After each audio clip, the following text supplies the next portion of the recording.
August 11th.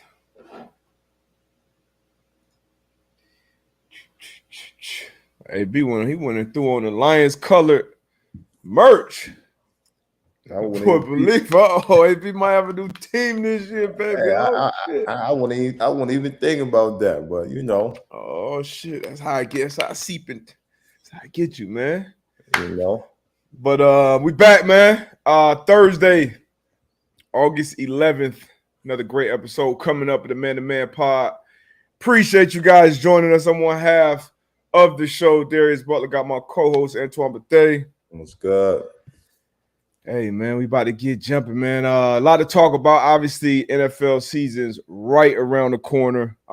We got more preseason games starting tonight. Really, the first week of preseason. Last week was, just the Hall of Fame game. We got some games tonight through Saturday. Definitely looking forward to that. Me and AB caught the first episode of Hard Knocks. This year, we definitely going to talk about that. Going to talk about preseason. Hard Knocks. Speaking of Hard Knocks, we got the NFC North today, right? Yeah, we got NFC North. We're gonna break that down. Get our opinion on who we think can take the NFC North, and good, the bad, the ugly. Obviously, we're gonna tap into Serena Williams, man. She came out and said looking like she's gonna hang him up, man, and call it quits. On a great career, I would say the GOAT. Yeah. Mount Rushmore. So we're gonna talk on that. What else we got? NFC North, Hard Knocks, preseason football. Our Colts, came out about how much they will be playing or not playing in their first preseason game. That's something to talk about. Obviously, maybe we might be that Patriots offense. A lot of question marks around them, but and then obviously we're gonna take questions from the chat, from the internet. I think we already got some loaded in from Twitter. No doubt. Remember, if you're on Twitter talking about the show, use that hashtag M2M Live. So we'll get to that and much, much more. On the other side, this incredible intro. Go.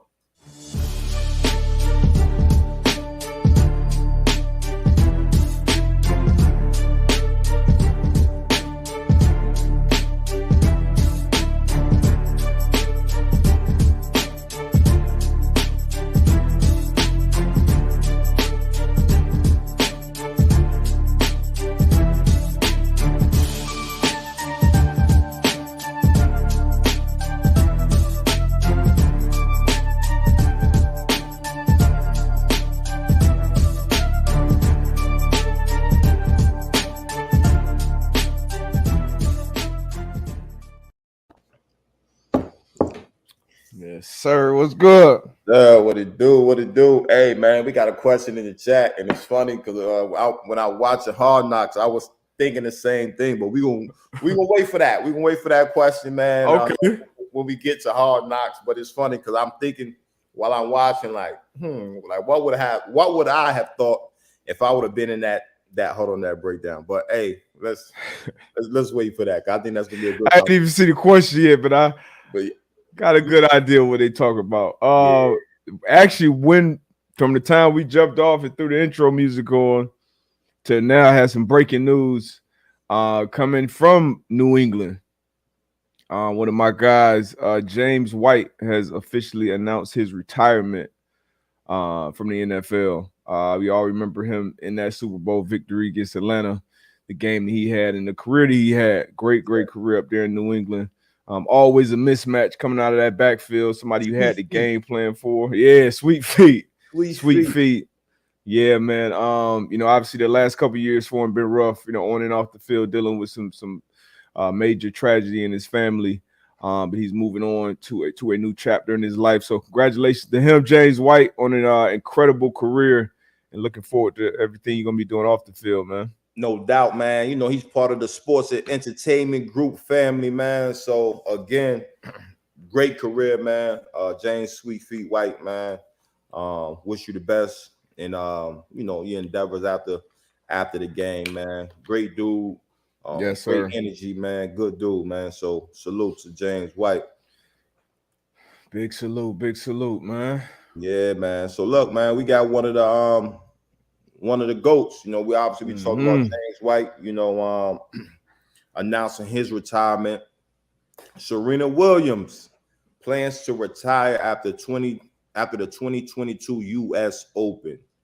You know, she had a quote as well, speaking on motherhood.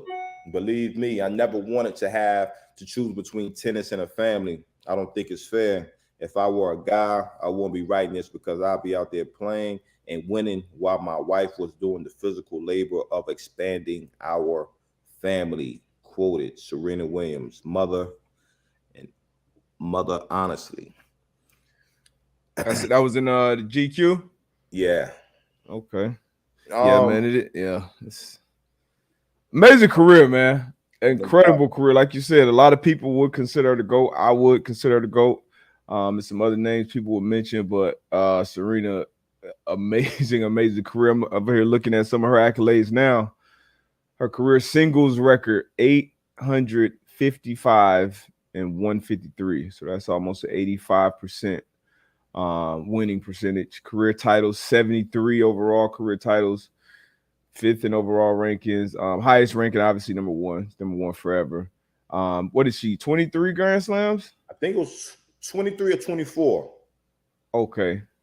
I think it's 23 or 24. Yeah, but around that number.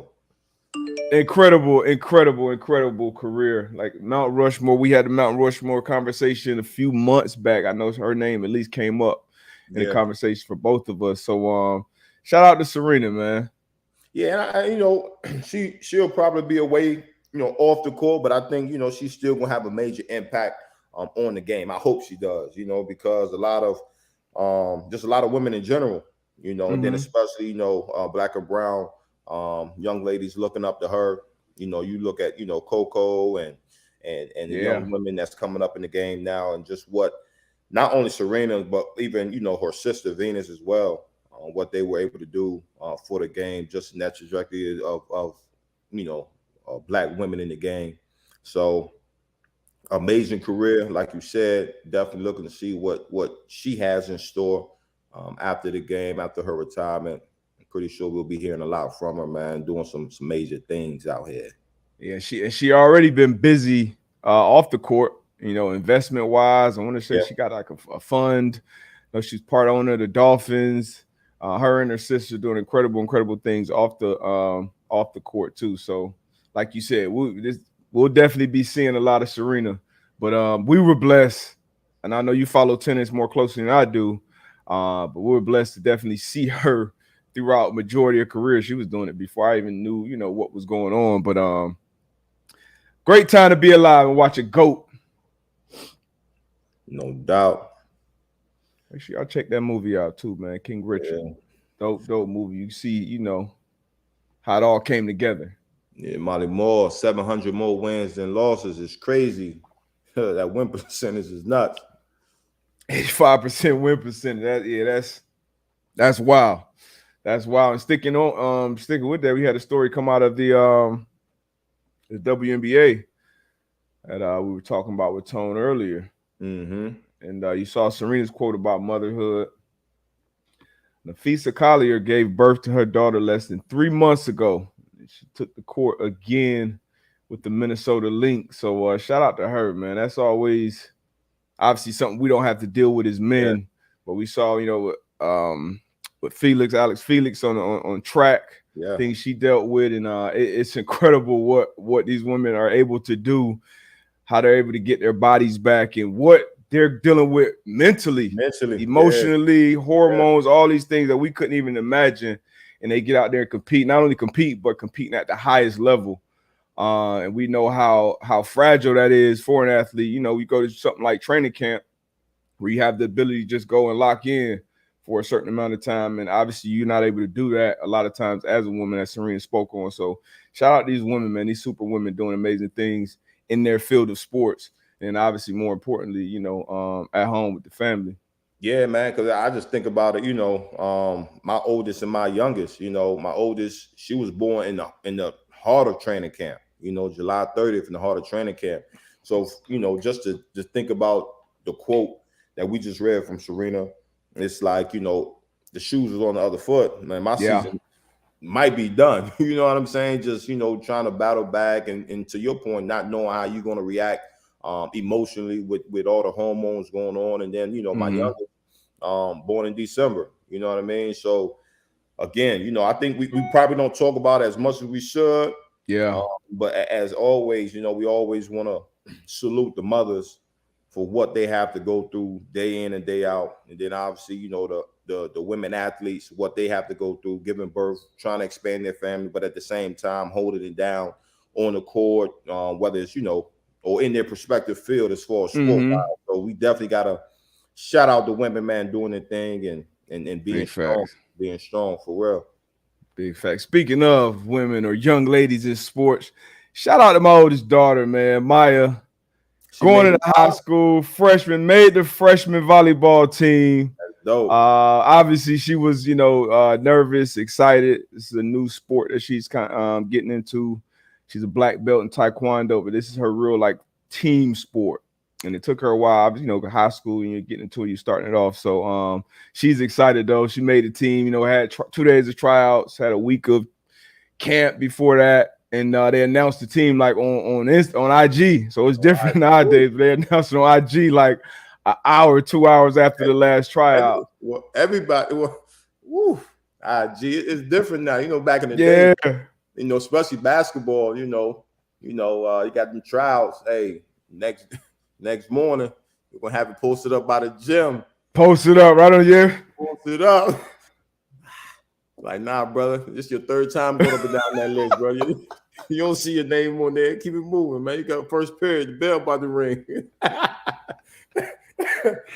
Hey, man, yeah, those were the times. So they had that posted on the gram. So we were actually driving. She, just yelled out in excitement in the back seat. So shout out to Maya, man, starting her team sports journey. And team sports, I think is critically important for development for young people, even for older people, honestly, but especially for young people. So much you got to deal with in sports that can kind of give you that before you start dealing with it in real life. Honestly, you deal with failure, you deal with disappointment, you deal with having to be a good teammate, sometimes having to have uncomfortable conversations, being vulnerable, communication, all these different things you deal with in sports. And at that age, you don't even know that you're dealing with them. You're just trying to play and win and do all these things and do your part. But it helps you, I think, grow and deal with other things as an adult. So I'm excited for a journey, man. Now, congratulations, man. You got to put some. You got to get some highlights, man. So throughout the year, we can post them on the show, man. Facts. Now, was you going up and down that list too? I ain't have to check that list. I knew. Nah. All right, you know what I mean. Nah. I was helping coach with the trial. Hey, shit! I'm coming straight off the football field. Everything. It was love, man. It was love. That shit alphabetical order too. You go down the bottom of the list. Knowing you A, B, both your lists. I see you at practice. First team defense. I'm thinking about Latimer now. I see you at practice. What we got, man? Molly, see? Cap. When you say no cap, you know you cap it. Hey, you go at the bottom and have if you still want to be a part of the program, DM us, reach out to the coach and shit. Come out there and be an assistant, water boy, camera guy, something, camera girl. Oh man, that's fun. Sports, man, gotta love it. Man, let's jump into it, man. We we kicking off. This NFL season. We had the Hall of Fame game last week. Yep. This week, we were able to the premiere of this year's Hard Knocks. We got the Detroit Lions this year. You know what I mean? I was able to tap in this first episode, the debut, Hard Knocks. And I thought it was solid. It was solid. Definitely, it touched on the coach and the type of guy he is. His career had a solid career. I think he had a 9-10 year career. Tight end position, kind of showed his transition into the coaching realm. Yeah, they just showed the grit, and I guess that's their motto out there in Detroit. it's just grit, and just show how they was out there working, grinding. Yeah, and I'm interested to see, man, how Detroit's going, how they gonna play this year. Obviously, got a bunch of former players on the coaching staff. One of our former teammates, Kelvin Shepard. Kelvin Shepard. So man, I was impressed, man, and I was impressed with the rookie, man. We got the rookie show, so I was impressed with Aiden, he did his thing. Yeah, he did his thing. He did it right. We've talked about it on here before. As a rookie, certain things you're gonna have to do, certain things everybody has done to kind of earn their stripes in most teams, and name, school, signing bonus, and then you get up there and perform when it's your time. And he fucked up a little bit at the beginning. Yeah, powered through it. Yeah, made it to the hook. Once you get that crowd engagement, you good. You good at that point. You good. Yeah. Once you get the crowd, once the crowd get the vibing with you, yeah, smooth selling. What song did you do for your rookie? Man, it was embarrassing, man. You look like you did the fight song. Man, I'm so glad there's no footage of this shit because it was so embarrassing. I was thinking about it when I was watching. Me and Patrick Chung, actually, we did hydrate together. We had skits and stuff too, but the one song we did, like Casey and JoJo or something? It was like Shy. If I ever fall in love, it was probably my dumb ass decision too. Yeah, I'm gonna kill that part. The high note, I'm gonna kill. Man, we got our ass booed, paper throw. That shit was trash, man. But I remember being so stressed out about them rookie skits because we used to have to wake up early, getting there like 6, go like 30 minutes beforehand because the coach used to tell us like, "Hey, don't get up there and be bullshit." Like the crowd, it ain't an easy crowd. You got to get up there. You can't do these things. You can't talk about these certain things, which the list wasn't long, but it was certain things that was kind of off limits. But that shit was stressful, man. But we got through it.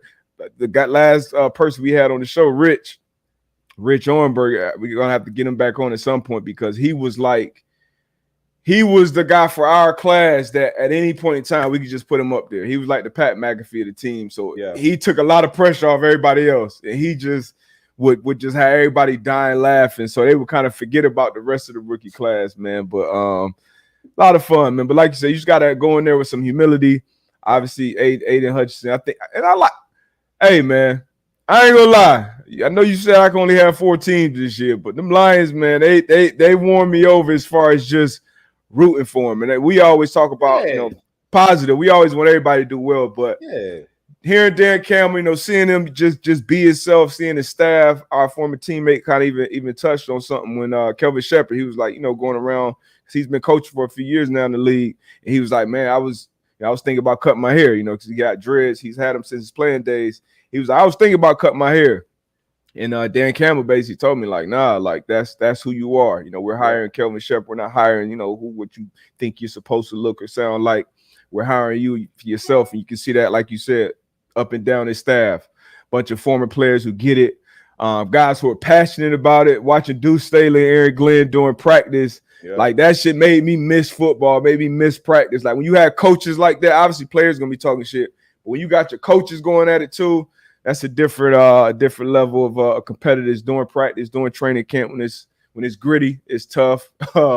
Hearing his speech, he's just a football player through and through, man. And I'm rooting for those guys, man. I'm rooting for those Lions. This might be the year. It's been a while. Mm-hmm. So it's been a while for the organization. So obviously, I want to see him do well. But again, all the speeches and all the talks and all that is good for TV. But we got to put it together, man. So I'm very interested to see the type of product they'll be able to put out there on the field. I'm looking at the practices, man. I'm like, damn, I don't remember too many times, bro. They were really going live, and they were really, first day though. It was. I was like, "Who is this? Is different." Trust me, man. You gotta trust me, man. Hey, it's a little different, But I would have to pull coach aside and be like, "All right, now." But again, he knows what his guys needs. He knows what he needs. So he said, "Trust him." And we're gonna see if it works out, if it pans out. First day tap full hour, like, ew, All right, that's that's interesting. But like you said, you got to trust them. And man, that was shocking to see though. That was definitely Yeah. shocking to see. I want to get to this comment. Was It a was lot of Ace up downs Boogie. too. Ace Boogie asked this earlier. He said he couldn't wait to ask this, and I was thinking the same thing. The running back on Hard Knocks at the Jamal Williams. yeah, Jamal Williams team breakdown, was that false chatter or nah? What you think, D-Buck? I'm gonna say nah. I definitely think it was real. And I've been seeing him. I think that was the same running back that came for the Packers, right? Yeah. So that's just, I think that's his. That's who he is. That's who he is. Yeah. But I was thinking the same thing. I'm like, it's Hard Knocks. There's cameras around. A lot of cameras. A lot of mics. Everybody, people mic'd up. I was like, but he got into it. I think maybe he had something planned, and then something he just struck a chord at him, and he started going. Let's be honest. For me, it wouldn't have moved me. It's a training camp breakdown. It's a speech. We were trash last year. We out here working, and we get it. But it may have moved some guys in there, and obviously he was passionate. I think he was being himself, and that's what really matters when you're in there. You being yourself, you do your thing. When it's time for you to break it down, that's on you. But I wouldn't put it in the false chatter category. But you never know. And the mics and cameras out there, you never know. But I think he was just being himself. What about you? If you had to put it in one category, false chatter, but just I think he was being himself. But again, when I first saw it, I'm like, I don't know, but I think it was him being himself. I think we both been in those huddles though.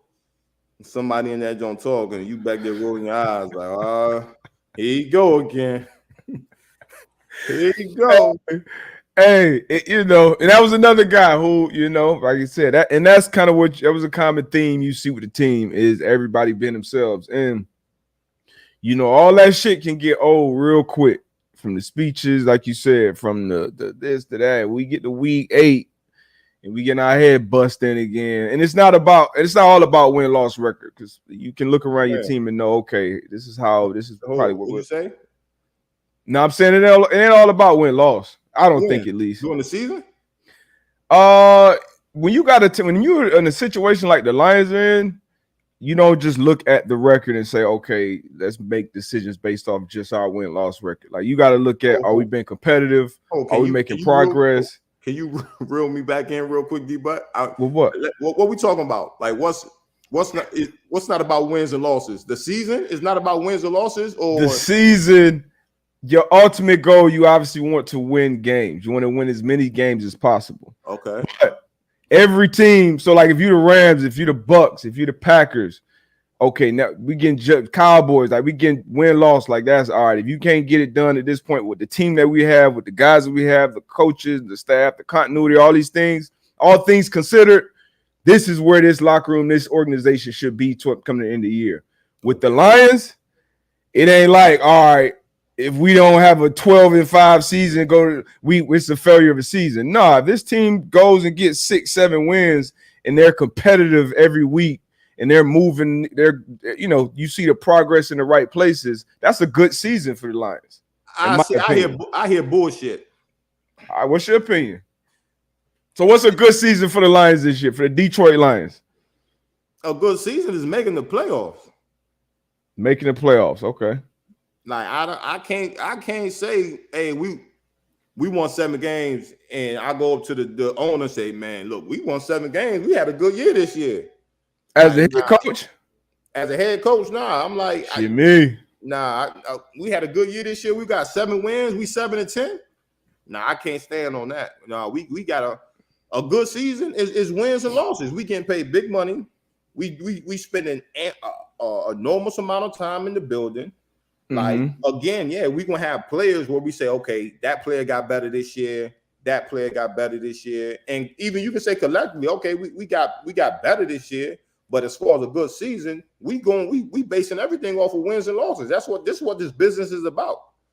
Is wins and losses. The coaches, you get hired, you get rehired, you get a contract extensions because you get wins and losses. Players, you get big contracts when the team wins and losses. You know what I'm saying? So, in my opinion, I can't go from 2 wins one season to 7 wins the next season and say, oh, we had a good year. I think it's about wins and losses. I get what you're saying as far as this other as a player. No, it's wins and losses. As a head coach, Dan Campbell. Now, obviously, the ultimate goal is the championship. You got to get in the playoffs to win the championship. You got to win your division, all those things.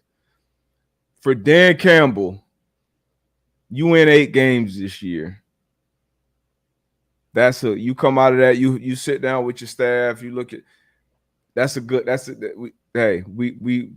season this year, guys. That's a good season. We 8-9. 8-9. That's a good season. You go up to that. You sit down with that owner after the season. You sit down with the GM. Everybody's sitting around. All right, now going into next season. Now, okay, we won 8 with what we had. We done built this. We done got a couple more draft picks. Got some more free agency. This is the second, third year the GM been here. Whatever. Now it's playoffs. But like, come on now, bro. We come on. You the head coach. You come out 8-9. You're not coming out looking at each other like, hey, we did good. Well, I'm not gonna sit in front of my team and say we had a good season. And I'm not gonna go. Not in front of your team. This is a coach, front office, ownership type conversation. In that locker room, that's what all 32 teams are saying we trying to win a championship this year. And if we win 8 games, I can sit in front of my guys and say, hey, look, we got better.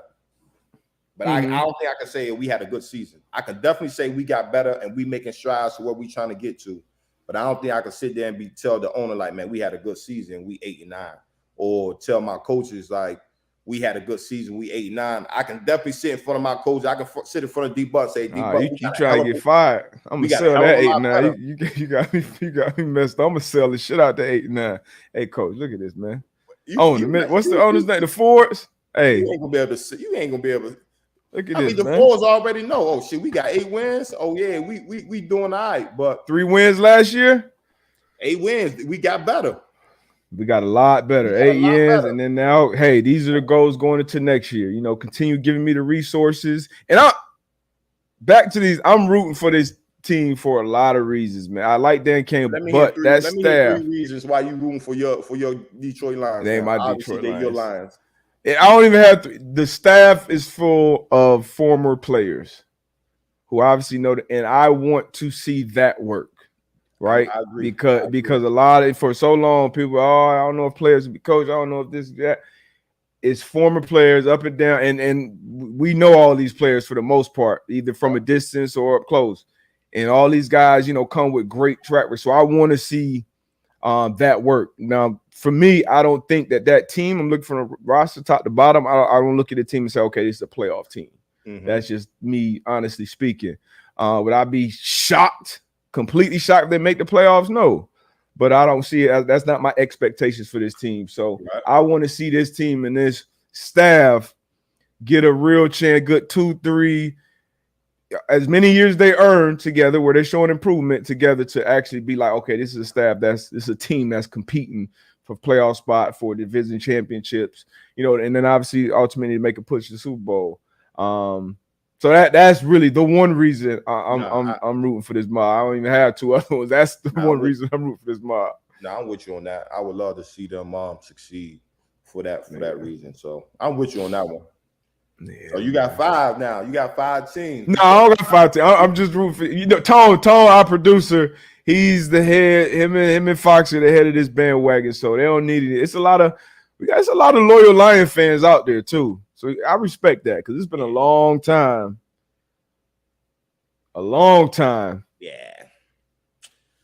Long time. We're a couple weeks out now. When the real party begins, we're a couple weeks out. So we're gonna see. They competed last year too. Remember, Justin Tucker had to hit a NFL record, a bomb to beat them. They competed. We'll see. Actually, we're gonna get into You want to get into the NFC North? We got some other shit to talk about. See, chill, Rock. I only got 4. I'm sticking to my 4.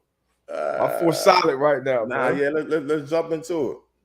All right. Well, before we this the preseason schedule kicking off this weekend. Tonight we got the Giants Patriots. A lot of noise coming out of the Patriots camp about the offense not being where it needs to be. Patriots starters aren't playing tonight on offense, so I might be calling bullshit on that. And Belichick, I trust, at least for right now. Friday, we got the Falcons versus the Lions. We got the Packers versus the 49ers. Anybody you looking forward to on those 2 games forward to seeing? 49ers. I want to see if the young boy get his shot, see what he looks like with another color on the other side of the ball. So looking to see Trey Lance go out there and see how he looks in his first game. Yeah, some full speed reps. I'm right there with you. And even Jordan Love, I'm sure get a lot of reps in that practice, in that game. To back up to Aaron Rodgers. So interested in seeing him as well. We got the Chiefs Bears. Looking forward to seeing our guy Joshua Williams out there getting some live reps. No doubt. Colts Bills. We'll talk about that a little bit more about what came out about their offense. Seahawks Steelers. Cowboys Broncos. Let's go back to the Seahawks Steelers. I've been seeing a lot of clips coming out of Steelers camp. We got Mitch Trubisky. Then we got the young boy Kenny Pickett.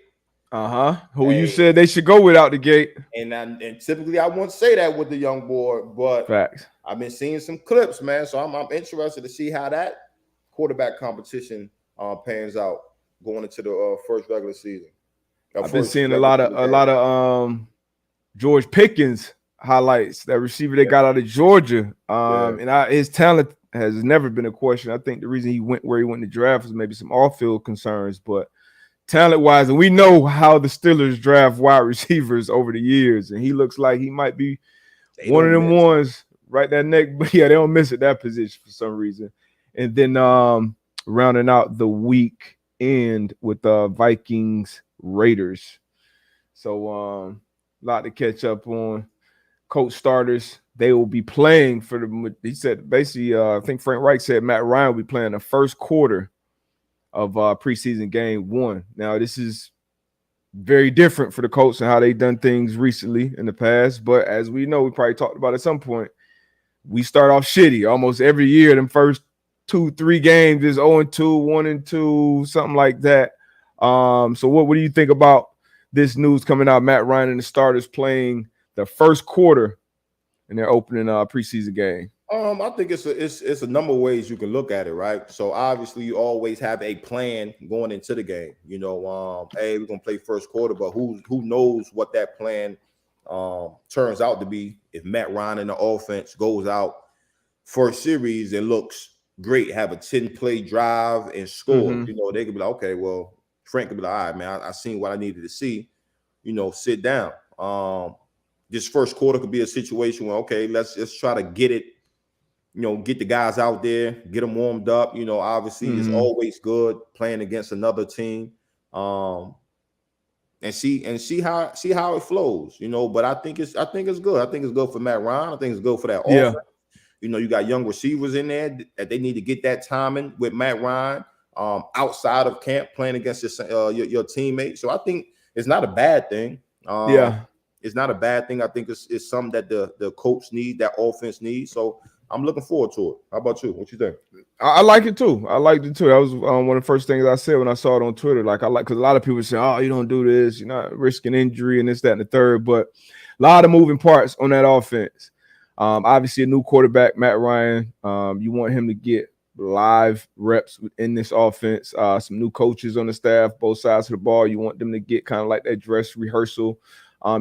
First time coach really got Reggie Wayne. This is his first time on the sideline coaching. Mike Mitchell, I believe Cato June, as far as on the NFL level, and probably more. So you want to get those things worked out, and then if you got your quarterback out there, you got to have your O-line out there getting reps in this young wide receiver room. Alec Pierce, Paris Campbell, Michael Pittman Jr. All these guys are young, a young tight end room. So you got a lot of moving parts and a lot of people who need these live reps.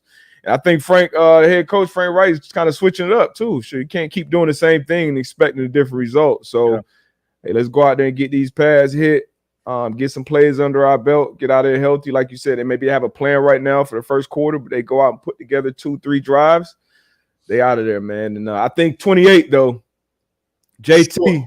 Sure. Hey, you got it. Jays. 3-4 carries. Get them out of there. Jays.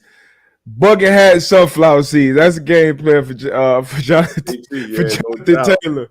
I don't think he need any carries because he gonna get more than enough throughout this season. And I think he's pretty good where he's at. But I'm looking forward to it. And for us, we get to see some starters play some reps, and I'm sure everybody will break it down a lot. But once again, these preseason games are essentially a glorified practice dress rehearsal for these coaches and players. So I think it's the right move.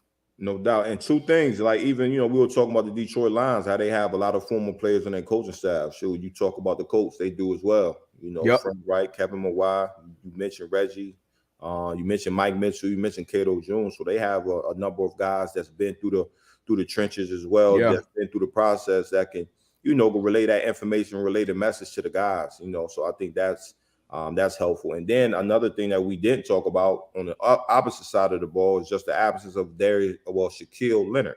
Yeah. Having back surgery and not knowing how long he's going to be out. I think one thing to look at is to see who will be able to step in his absence. As obviously, we always talk about the next man up. He's a baller for sure. Takeaway king. Get the ball back into the offense's hands. So not having him out there, I'm looking to see who can step into that role and be effective as well. Absolutely. I'm excited, man. I'm looking forward to seeing these guys, man. Blackman, Nick Cross, the rookie. He listed one on the depth chart, strong safety. Been hearing some rave reviews about him. Yeah. Same with Gilly Locke. They saying he looking like that dude out there. So excited, man. See what Gus Bradley's defense is gonna look like. I got Yannick, who Coach Nation is loving him. Hey, already out in the community, man, making an impact. I love to see it. Doing this thing, man. Let's jump into this NFC North. The odds, starting from the top, the obvious favorite in this division. Led by the back-to-back MVP Aaron Rodgers. You got the Green Bay Packers up there at -155 to win the NFC North. And second, you got the Vikings at +240. Then you got the Detroit Lions at third at +950. And you have the Chicago Bears down there at +1200. Okay. Let me see that. Any surprises there for you, or pretty much expected? No surprises. I think that Minnesota and Detroit, I think that can kind of go either way. But I see Green Bay winning the division. I see you got Minnesota and Detroit going either way. Yeah, I think Minnesota. I think Detroit might surprise you. Like you said, like last year, Detroit played teams hard, played them hard to the clock hit them zeros. So if you can turn 3 or 4 of those games into W's, you can have some. And then you already said they win 7 games. That's a good season. So 7, 8, yeah, 7, 8 games. That's a good season for them. So I can see Minnesota and Detroit, fighting for that 2-3 position. But I got Green Bay winning. I got Chicago, at the bottom. You've seen some chatter, heard some chatter out there in Chicago. Linebacker Roquan Smith, asking for a trade. Feels like the team's not valuing his position or valuing him as a player. So we'll see what comes up with that. But I just think Chicago, granted, having some dogs, having a defense that's that I can Robert Quinn, that I would say that could be top 5 at any time. But I don't know, man. I don't know why Chicago just can't get over that hump. Yeah, and you got a new GM, you got a new head coach, Flus, ID coordinator, just left the Colts. But Roquan Smith, you can't, in my opinion, I'm coming in as a GM. I ain't let my best player walk out the door in his prime. He's 25 years old. Hey. I think a couple all pros under his belt, tackling machine, And when you think about Bears and the Bears, I mean, you think about their defense historically. I don't think they had a quarterback that has passed over 4,000 yards ever. So you think about that defense. You think about the linebackers that have come through there. You know, the Briggs, Urlachers, Singletaries, all that whole lineage of linebackers. He fits right in that mold. You don't let 5'8" walk out of that building. So and he put in there in his statement that he put out, like, hey, I haven't talked to the owners yet. And maybe they can fix this thing over. But as far as right now, I don't see a path back to this team. And they took him off of PUP, I think, yesterday, physically unable to perform list. So we'll see. It may be some movement there. But if he does go to another team, it's a hell of a pickup, hell of a player. A hell of a pickup, man. We got Ice X. He threw his prediction for the NFC North. Very bold, Ice X. He has the Ice, you got to get off that shit, brother. The Vikings winning the division. The Lions at 2, Packers at 3, and the Bears at 4. I don't know if he's trolling or what. Bold pitch right there, Ice X.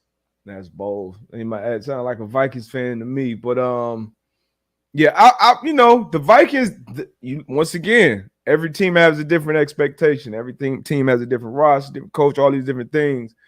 The Vikings should be looking around like they should feel like they are the favorites to win this division. You got a good quarterback under center.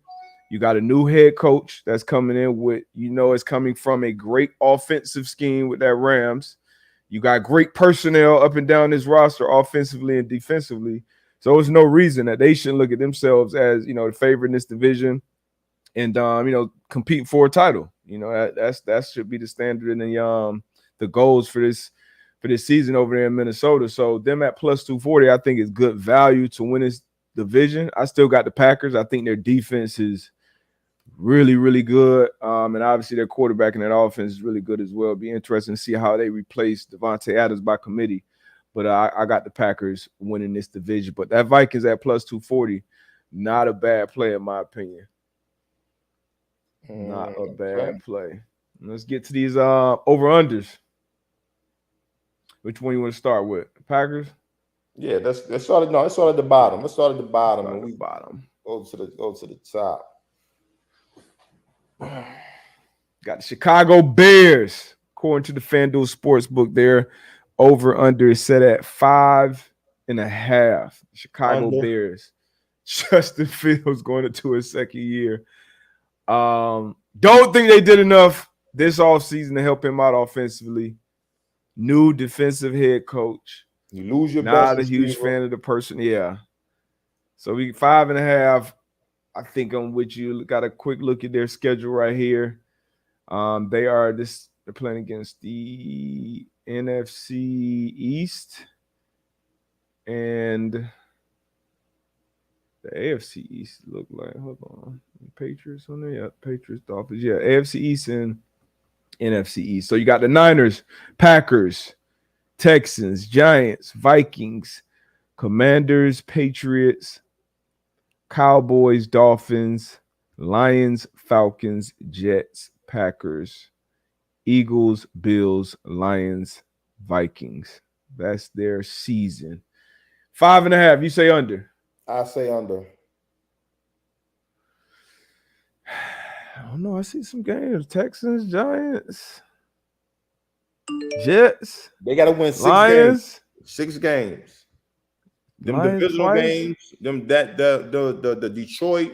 Them games can go either way. Right now, 6 games. I don't see it. You don't see it? I don't see it. Yeah, 5-12. The Chicago Bears went 5-12 this year. You would not be surprised. Sound about right. Yeah, that sounds about right. I'm under with you. So we both under on the win total in Chicago. Sorry, Flus. Yeah, sorry about it. Sorry. Detroit Lions only expected to win one more game than the Bears. That's set at 6.5 on the FanDuel Sportsbook. Over under here. I'm going over with the Detroit Lions. I'm with you. I'm gonna go over. You say, and you said it. It just happens right. You said it. You said 7 wins, 8 wins. That's a good season for them. I guess the sports book agree. I'm gonna go over. I'm going over too. Detroit Lions. So we both over. We both over. You got a snapshot of their season right here. Ooh, week 1 gonna be tough. Week 1. That's gonna be a good game, I think. That's gonna be a good game. It's gonna be tough. Who we got, AB? Who we got? We got Philly. We got Washington, Minnesota, Seattle, and New England going to the bye week, week 6. It's a little early. The early bye week. Yeah, after the bye week, we got Dallas, Miami, Green Bay, Chi-Town, New York, the Giants, Buffalo Bills, Jaguars, Vikings, Jets, the Panthers, and then we gonna finish the season out with the Bears in Green Bay. That's a schedule right there. Yeah, that's a tough one. That's a tough schedule. You got Buffalo Bills on Thanksgiving. That'll be some good football to watch on. And speaking of Thanksgiving, just seeing this in here, the NFL, according to the Sports Business Journal, the NFL has been busy tinkering with this schedule over the past couple of years. They took away one preseason game, added an extra regular season game, and set up a Christmas triple header for 2022. The NFL is again expected to try something different in the future in the form of adding a Black Friday game as soon as 2023. So just seeing that'll be, it's always good for us fans. More football, yeah. More football. So we both over on the Lions 6.5. Yep. All right. We got the Vikings. A little higher expectations up there in Minnesota. They're set at 9.5. You're getting plus money, plus 105 barely on the over. But 9.5 wins for the Minnesota Vikings. Over or under? Do I see the Vikings winning 10 games? Kirk Cousins. Got your guy out there, GM, first year GM. Quasi, new head coach. I'm gonna go over. Kevin O'Connell, you going over? I'm gonna go over. I think I'm with you, man. Yeah, I'm gonna go over. I'm with you. I got high expectations for this team. I got high expectations. I think they underachieved last year. And this is one of those teams, I'm not sure the number, but they lost a lot of close games last year. And like you mentioned earlier with the Lions, and anybody that's been watching ball, betting on ball, playing ball, it is a fine line between winning and losing in the National Football League. Like it's, you look back at the season, you be in that locker room week 13, you be, man, we could have been 8-4. If we'd have just, them 4 plays would have went our way. It's a whole different record. And that was definitely the story with the Minnesota Vikings last year. So higher expectations, I'm sure, in that locker room and obviously outside of it as well, with their win total being at 9.5. I'm with you, AB. I'm over here as well. I can see them winning 10-11. And like I said, I see them competing for that division. That's a lot of synergy going. We got some synergy going on these picks and these over-unders right now, D-Buck. You remember last year when we was on the same page, the record was pretty fucking good. Yeah, so all right. Now we go up to Lambeau. Go Pack, go. The over-under set at 10.5.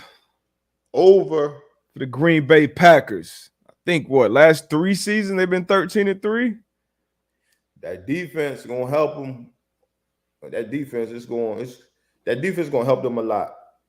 Not really saying that.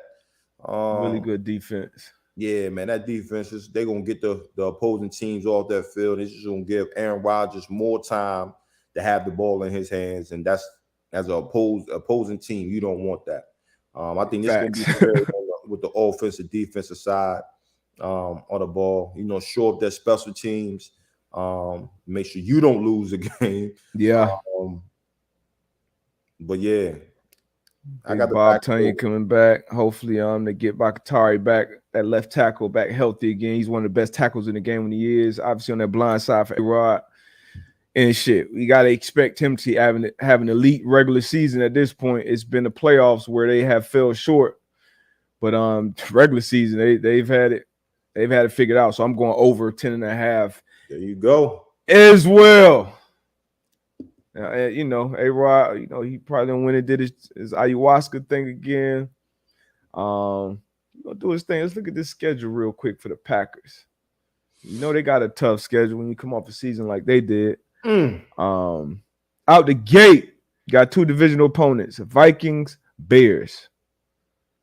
Man, how you feel coming out the gate having 2 divisional opponents? You win both of those games. You 2-0 on the season. You 2-0 in the division, man. Like how? Like, that's big. Tell the people how you feel. Hey, that's big. Coming out of the gate, because obviously the divisional games, you know, they count a little more. You know, when it comes to, because getting to the playoffs is about winning your division more times than not.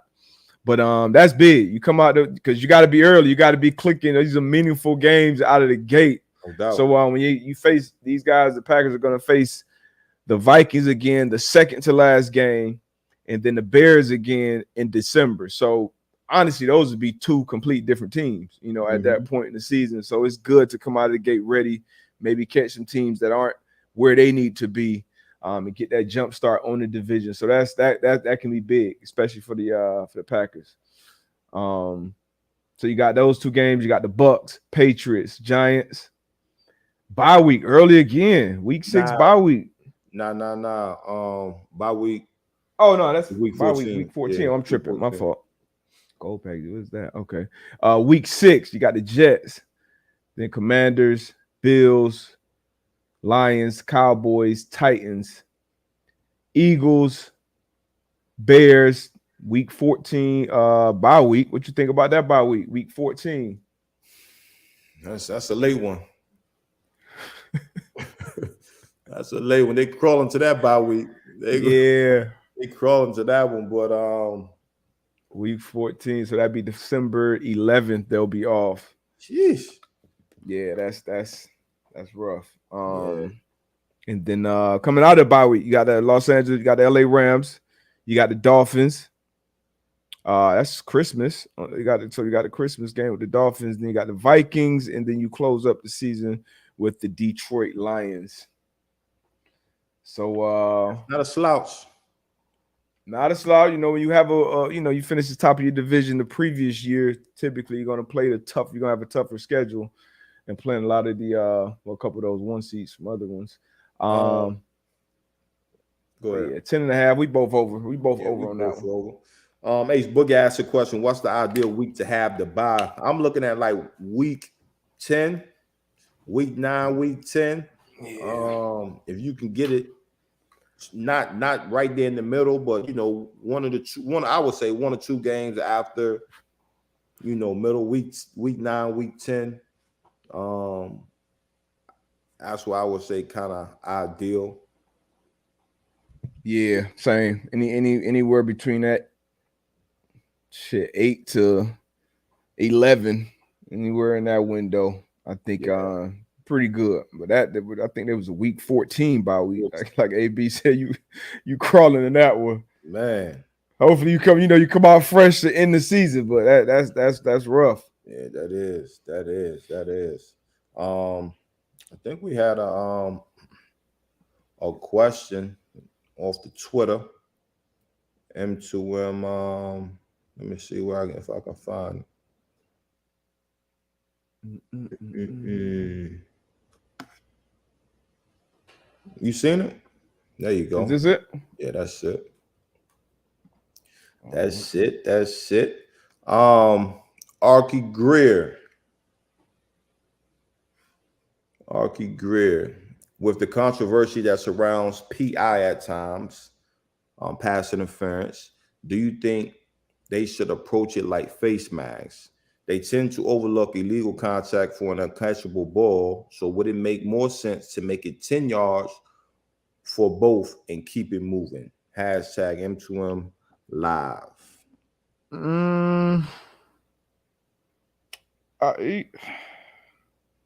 I think they changed the face mask joint. I think they do it all where it's either that 15-yard or it's nothing. Now, but as far as PI, I think PI should be a 10, 15-yard penalty. I hate that it's a spot foul.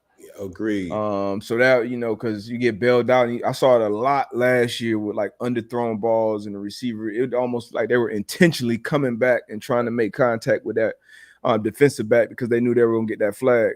So I don't like that at all. That's a 40, 50-yard play sometimes. So I just think they should change that rule. And, of course, defense is going to take advantage of that. You don't grab somebody, don't give up that touchdown. That's what we do anyway. But yeah, I would want to see that change from a spot foul to a 15-yard penalty. Yeah, no, I agree with you. I hate the spot foul. Definitely 10 to 15 yards. You know what I mean? If you offensive side of the ball, I'm a receivers coach. I'm an offensive coordinator. Shit, I'm gonna teach my guys. Hey, quarterback, if you don't have anything, throw it up. The receiver, this is what you need to do. You know what I'm saying? And maybe they can bail us out. So I'm definitely with you, man. I don't agree with the spot foul. Definitely 10 to 15 yards and keep it going. Yeah, on the same page once again. We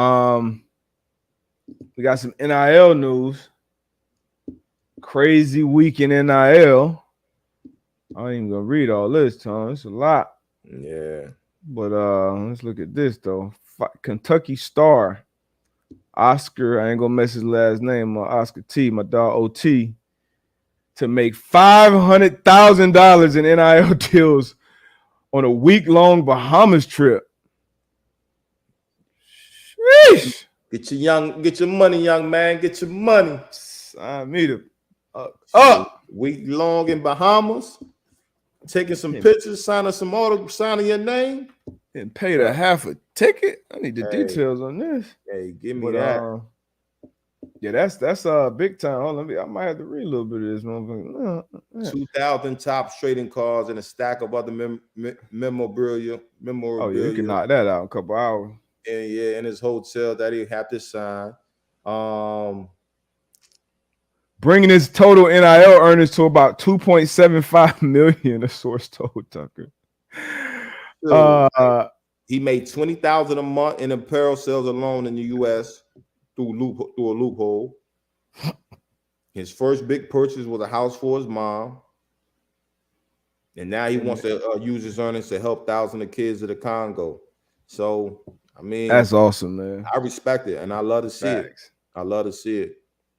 Yeah, that's dope. That's dope. I actually saw one school, I'm not sure who it was, but they basically said they're going to be offering a base salary for every player on the football team. I can't think of what school it was, but NIL stuff taking off, man. It's it's gonna be. I say 5 years from. I want to say 5 years from now, 2 to 3 years from now. I think everybody's gonna have a base salary for their guys. You're gonna have to. You're gonna have to do it to compete, because if you were 3, 4, 5, wherever you are, everybody the schools are competing against these same level prospects. So if 2 schools doing it in your conference, shit, you gotta get with the time. So love to see it, man. Love to see it.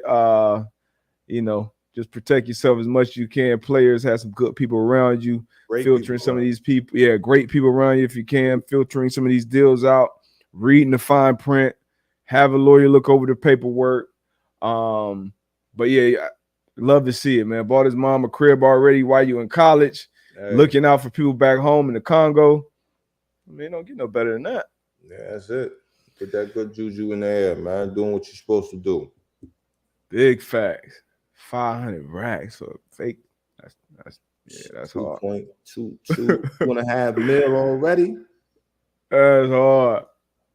All right, what else? We got anything else to get to? I know we saw you saw this so during the all right, for the people who haven't seen, let's play the video. I think we got a video. Here we go. Slides into third, his phone comes out of his pocket. Now that's a first. Goodness.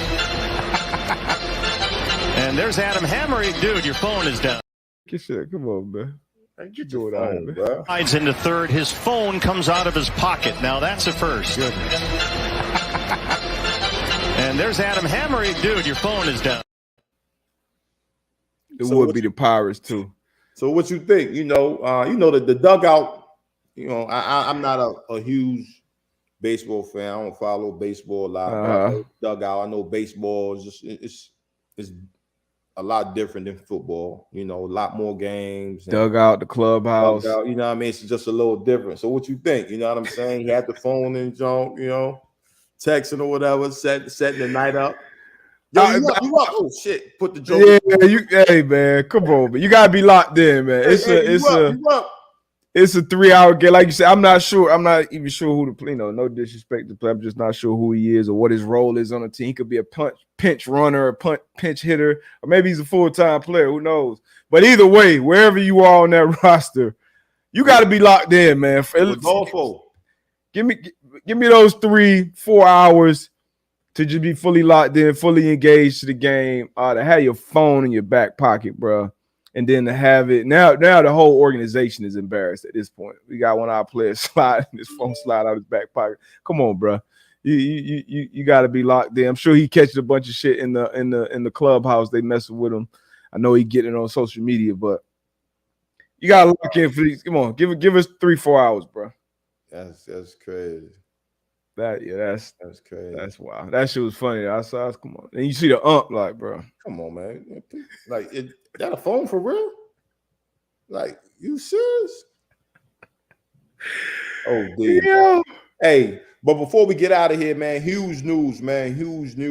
Pat McAfee, continuing to change the game and make moves. Got NFL rights, and I don't know if you guys know how huge that is or how big that is. I know we've put some clips up here, and they've kind of, you know, chill out with that, you know. So to be able to partner with the NFL and be able to use the mic'd up, and you be able to use you know, their cut ups and things of that nature, man. That's big, man. So shout out to Pat McAfee once again. Changing the game, man.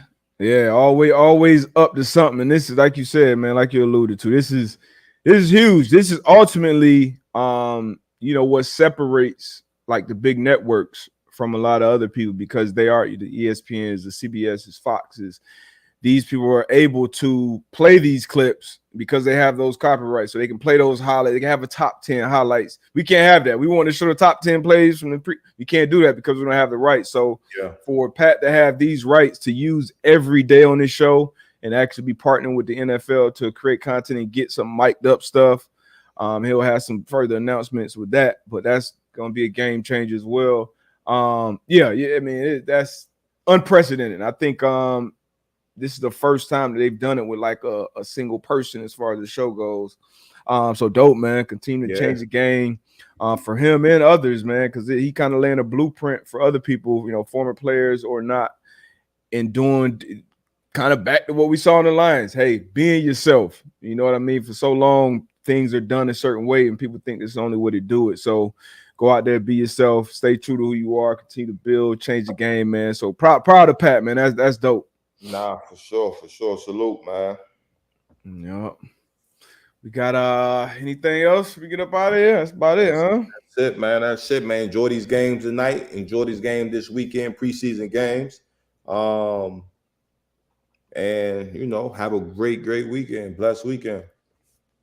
You heard it, man. Enjoy your weekend. We back on the other side. Before we get out of here, man. Happy B-Day to my pops, man. Hey. Happy B-Day, Mr. B, man. Pops, Papa. You know, we got a bunch of names, man. Shout out to the OG, man. True OG, man. Appreciate you, Pops. Love you.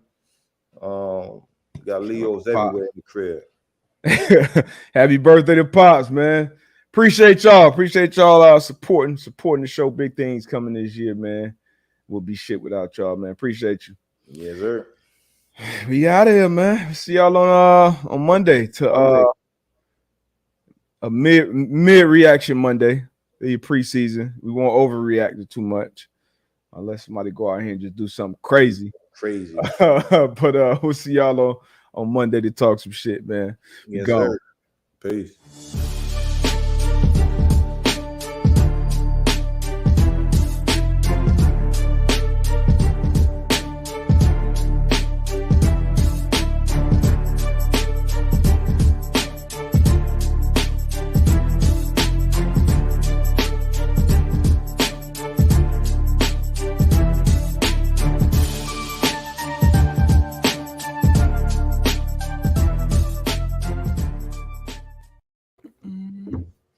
Hey, quick comment before we get out of here. I see Jeremy, obviously a big Ravens fan. He said the Ravens winning tonight. I think the Ravens have won like what 20 something straight preseason games, which is obviously don't mean nothing in the grand scheme of things, but that's crazy. So I'm with you on that one, Jeremy. You got Tyler Huntley out there who's a baller. We saw him play extended time last year. So I think they do win tonight. I might be a degenerate and go bet on some preseason tonight, or this weekend. 20 straight preseason game. That's crazy. But yeah, that's it, man. We out of here. You got anything else? Nah, that's it, man. How we going? See y'all Monday.